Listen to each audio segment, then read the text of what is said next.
ಒಟ್ಟಿನಲ್ಲಿ ಅಕ್ರಮ ಮನೆಗಳನ್ನು ತೆರವು ಮಾಡುವಂತಹ ಕಾರ್ಯಾಚರಣೆ ಮಾಡಲಾದ ಬೆನ್ನಲ್ಲೇ ಸರ್ಕಾರದ ದಯಾದೃಷ್ಟಿಯ ಕಾರಣಕ್ಕೋಸ್ಕರ ಪುನರ್ವಸತಿ ಭಾಗ್ಯ ಕೂಡ ಅವರಿಗೆಲ್ಲ ಸಿಗೋದಕ್ಕಿದೆ. ಬಟ್ ಇದಕ್ಕೆಲ್ಲ ಅನುಮೋದನೆ ಮುಖ್ಯವಾಗಿ ಬೇಕಾಗಿರೋದು ಸ್ಥಳೀಯ ಶಾಸಕರದ್ದು. ಆಮೇಲೆ ಅವರದೊಂದು ತೆರವು ಮಾಡ್ತಾರೆ. ಇಲ್ಲಿ ಒತ್ತುವರಿಯನ್ನ ತೆರವು ಮಾಡಿದ್ದಾರೆ. ಇದು ಆಡಳಿತ ವ್ಯವಸ್ಥೆಯಲ್ಲಿ ನಿರಂತರವಾಗಿ ನಡೆಯುವಂಥ ಕೆಲಸ. ರೆವಿನ್ಯೂ ಡಿಪಾರ್ಟ್ಮೆಂಟಲ್ಲಂತೂ ಪ್ರತಿ ಶನಿವಾರ ಎನ್ಕ್ರೋಚ್ಮೆಂಟ್ ತೆರವು ಮಾಡುವಂಥದ್ದನ್ನು ಪ್ರತಿ ಶನಿವಾರ ಕಡ್ಡಾಯವಾಗಿ ಬೆಂಗಳೂರು ಜಿಲ್ಲೆಯಲ್ಲಿ ಮಾಡ್ತಾ ಇದ್ದಾರೆ. 5 ತಾಲೂಕು ಬರ್ತವೆ. 5 ತಾಲೂಕಲ್ಲೂ ಕೂಡ ಒಂದಲ್ಲ ಒಂದು ಕಡೆ ಒತ್ತುವರಿಯನ್ನು ತೆರವು ಮಾಡುವಂಥ ಕೆಲಸ ನಡೀತಾನೇ ಇದೆ, ನಿರಂತರವಾಗಿ ನಡೀತಾ ಇದೆ. ಇದರಲ್ಲಿ BBMP ಅವರು ಕೂಡ ಸೇರಿಕೊಂಡು ಒತ್ತುವರಿಯನ್ನು ತೆರವು ಮಾಡಿದ್ದಾರೆ. BBMP ಜಾಗದಲ್ಲಿ ಒತ್ತುವರಿಗಳನ್ನು ತೆರವು ಮಾಡಲಿಕ್ಕೂ ಕೂಡ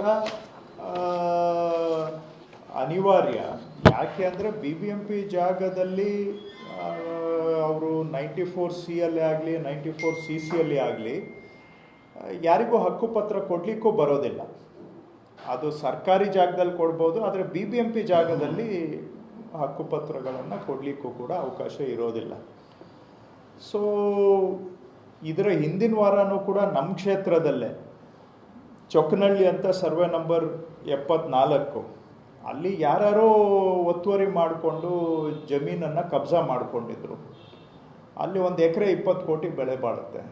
ಸೊ ಅಂಥದ್ದು ಸುಮಾರು 7-8 ಎಕರೆ ತೆರವು ಮಾಡಿದ್ದಾರೆ. ಅದರಲ್ಲಿ ಸ್ವಲ್ಪ ಪೋರ್ಷನಲ್ಲಿ ಕೆಲವರು ಶೆಡ್ಡುಗಳಾಕ್ಕೊಂಡು ಕೂಡ ಇತ್ತು. ಅಂಥ ಪೋರ್ಷನನ್ನು ಡೆಮಾಲಿಷನ್ ಮಾಡಿ ತೆರವು ಮಾಡಿದ್ದಾರೆ. ಸೊ ಇದೇನಿದು ಒಂದೇ ಪ್ರಕರಣ ಏನಲ್ಲ, ಇದು ಸರ್ಕಾರಿ ಜಾಗಗಳನ್ನು ಭದ್ರ ಮಾಡಲಿಕ್ಕೆ ಮತ್ತು ಒತ್ತುವರಿ ಆಗಿರುವಂಥದ್ದನ್ನು ತೆರವು ಮಾಡ್ತಕ್ಕಂಥದ್ದು ಇದು ಒಂದು ನಿರಂತರ ಪ್ರಕ್ರಿಯೆ. ಅದರ ಭಾಗವಾಗಿ ಇಲ್ಲೂ ಕೂಡ ನಡೆದಿದೆ.